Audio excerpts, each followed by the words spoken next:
ሐሙስ ዕለት የሆነውን አስተውሉበትና ከነርሱም ጋር ይንበርከክለት የተባለ ጌታ በፈጠራቸው ዋዲው ሐሙስ፣ የነጻነት ሐሙስ፣ ትእዛዘ ሐሙስ፣ ምሴተ ሐሙስ።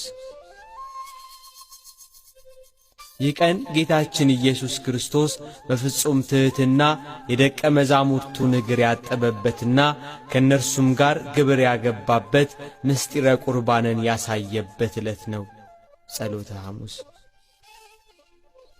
በኪሩቤል ትካሻ ጸንቶ የሚኖር አምላክ ከደቀ መዛሙርቱ ጋር በመሶብ ዙሪያ እራት ለመብላት አብሯቸው ተቀመጠ እያለች ቤተ ክርስቲያን ትዘምራለች። ሐሙስ ዕለት የሆነውን አስታውሱ። ሐሙስ ዕለት ጌታችን ሊሰቀል አንድ ቀን ሲቀረው እንደሚሞት እንደሚሰቀል ተናገረ። ከሐዋርያት መካከል ቅዱስ ጴጥሮስ ያው ለጥያቄም ለመልስም ለእምነትም ለክደትም ከሱ ሊቀድም አልነበረ። ተነሳና ጌታ ሆይ ሌሎች ሁሉ ቢክዱ እኔ ምን አልልህም አለ። ጌታችን ግን ዶሮ ሳይጮስ እንዴት ትክደኛለህ? በፍጹም አለ። ኧረ ምን ሲደረጋል? በኋላ ቅዱስ ጴጥሮስ ልክ ጌታ ሊያዝ ሲል በእውነት በረከቱ ይደርብን። ጴጥሮስ የዛኔ 58 ዓመቱ ነው። ስንት ዓመቱ? አረጋዊ ነው። ልባው ከወጣቶች ወታደሮች ጋር ሊዋጋ ውጊያ ጀመረ ሰይፍ አንስቶ እና በዚያ ውጊያ የሊቀ ካህናቱን ባሪያ የማልኮስን ጆሮ ቆረጠ። ሊቃውንት እንደሚነግሩን እሱ የሰደደው ለአንገቱ ነበር፣ ግን የሥራ ልምድ ስለሌለው ምን ቆረጠው? ጆሮውን ቆረጠው። እና ጌታ እንደውም በዚህ ጆሮ ጦስ ጴጥሮስ ችግር ውስጥ እንዳይገባ ለማልኮስ አዲስ ጆሮ ሰጠው ይላል። ለሁላችን አዲስ ጆሮ ይስጠን። መሬት ላይ ጆሮ ፈልጎ አንስቶ ገጠም አይልም። አዲስ ጆሮ ነው የሰጠው። ምን ያደርግለታል? ስንት ወሬ የሰማ ጆሮ አይደል? አሁን እንደው የኛንም እንደው ጆሮ ጴጥሮስ መጥቶ በገነጠለው ቅዳሴያችን ይላል አንተን ብቻ የሚሰሙ ጆሮዎችን ምን በለን ስጠን፣ ይስጠን ለሁላችን። አሁን ጴጥሮስ ጌታን እያዳፉ ሲወስዱት ሲያይ ጥሎ እንዳይሄድ ይወደዋል ክርስቶስ። ቀረብ እንዳይል ደግሞ አብረው ቢሰቅሉኝስ ብሎ ፈራ። ስለዚህ ጴጥሮስም ጌታን ከሩቅ ይከተለው ነበር ይላል። ከምን ይከተለው ነበር? ይሄ ማለት ቤተ ክርስቲያን በሩቁ ነው የሚሉ ሰዎች አሉ።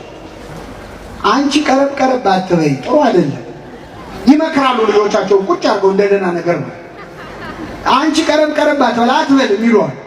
ከሩቅ ሲከተለው በረደው። ሲበርደው እሳት ሊሞቅ ቁጭ አለ። እሳት ደግሞ ሙቀት ብቻ ሳይሆን ብርሃንም አለ የለው። የጴጥሮስን ፊቱን ወለል አድርጎ አሳየበት። እንዲህ አንተ ከሱ ጋር አልነበርክ እንዴ አሉት። አንተ ከሱ ጋር አልነበርክ? ኧረ የምትሉትን ሰውየውን አላውቀውም አለ። ማንን አላውቀው? ሰውየውን አለው። እግዚአብሔርን ሰውየው ከሚያስብል ፈተና ይሰውራችሁ። አላውቀውም አለ።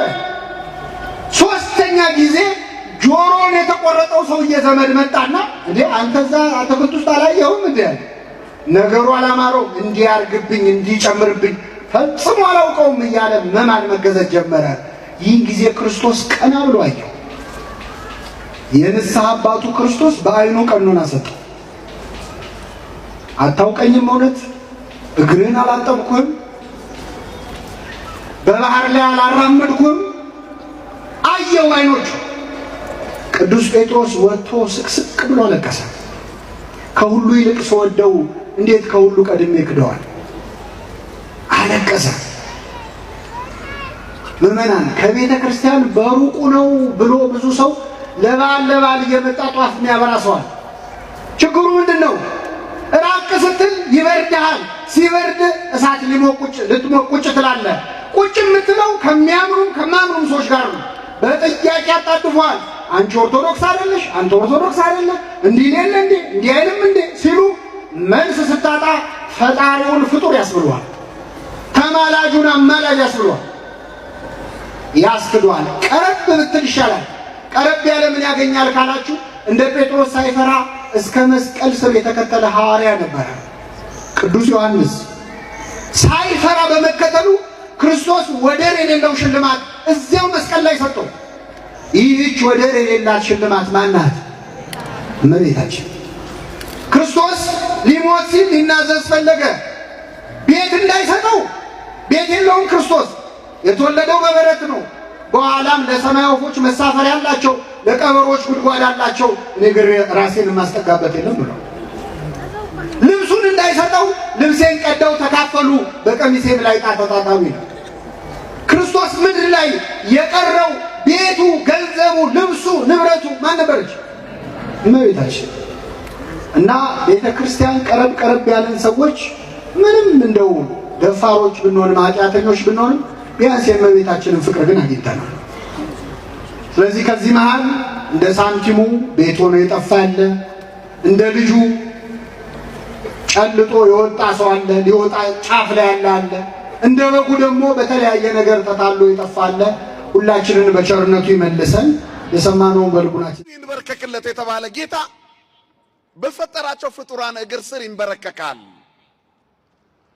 ከዚያ በኋላ የአዳም ልጆች እግራቸውን እንዲታጠቡ መድኃኔ ዓለም ክርስቶስ ጎንበስ ይላል። አዳምን የሰሩ እጆች ልጆቹን ሊያጥቡ እንደገና ይንበረከካሉ። ድጋሚ የሰው ልጅ ሊሰራ ነው። የመጀመሪያው ፍጥረት በጭቃ ተሰርቷል።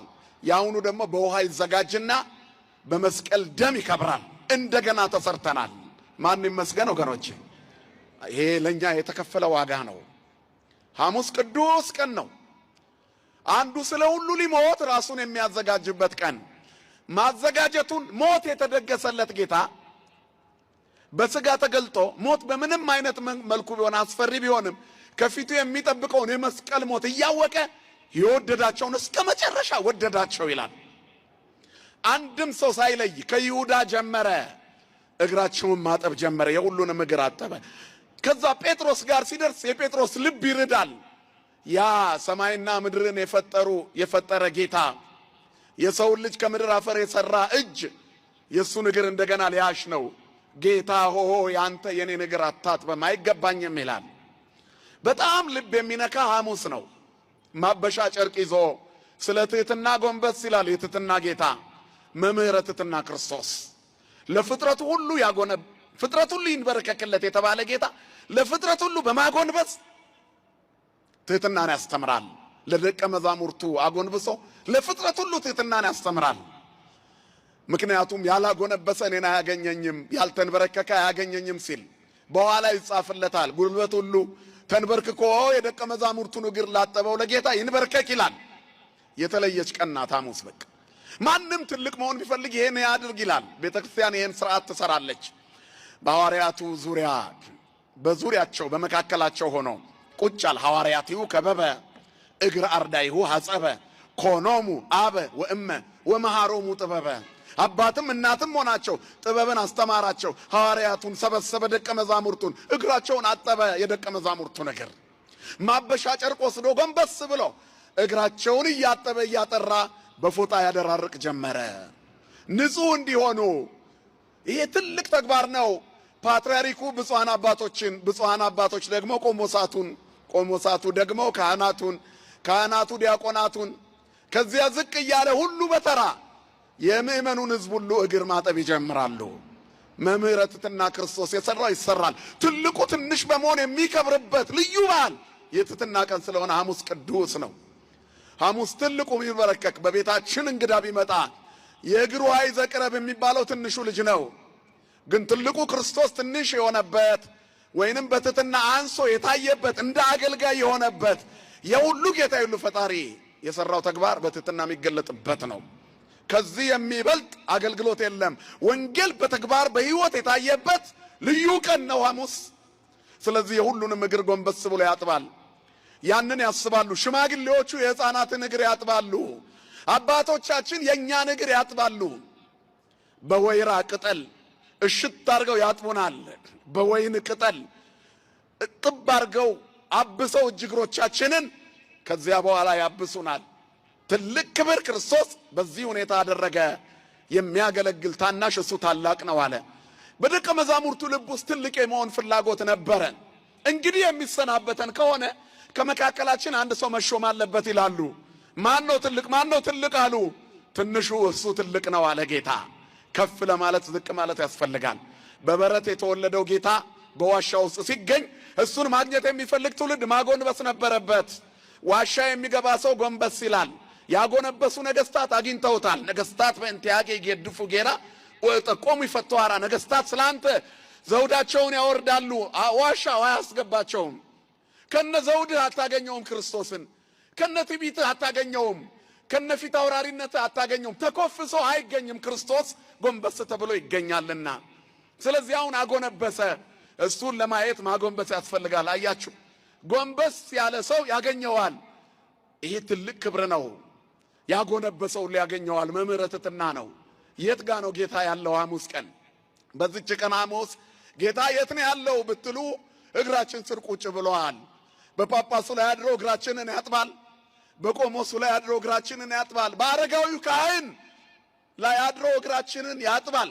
አብርሃም ቤት ገብቶ መደብ ላይ ተቀምጦ በሶስት እንግዶች ምሳሌ በአንድነትና በሶስትነት እግሩን የታጠበ እግዚአብሔር በኋለኛው ዘመን በሥጋ የዛሬ ዓመት ወደ አንተ ቤት እመጣለሁ እንዳለ አሁን የአብርሃም ልጆችን እንደገና ያጥባቸዋል። ብድር ይመልሳል። አባታቸው አብርሃም የደቀ መዛሙርቱ አባት እግራቸውን የሥላሴን እግር አጥቧልና አሁን ደግሞ እሱ እንደገና እነሱን እግራቸውን በማጠብ ብድር ይመልሳል። ስሙ የተመሰገነ ይሁን። ክቡሩ ልዑሉ አምላክ ሰማይ ዙፋኑ የሆነ በዘባነ ኪሩብ ተቀምጦ ዓለምን የሚገዛ ጌታ አብርሃም ቤት ገብቶ መደብ ላይ ተቀምጦ በእንግድነት ተስተናግዶ ነበር። እንደገና ደግሞ ለዓለም እንግዳ ይሆንና በእንግድነት በመጣበት ዓለም ላይ አሁን በመጀመሪያዋ ቤተ ክርስቲያን የትሕትናን ሥርዓት ሲሰራ አጎንብሶ እግር ያጥባል። ከዛ በኋላ ደቀ መዛሙርቱ ሁሉ ታጠቡ።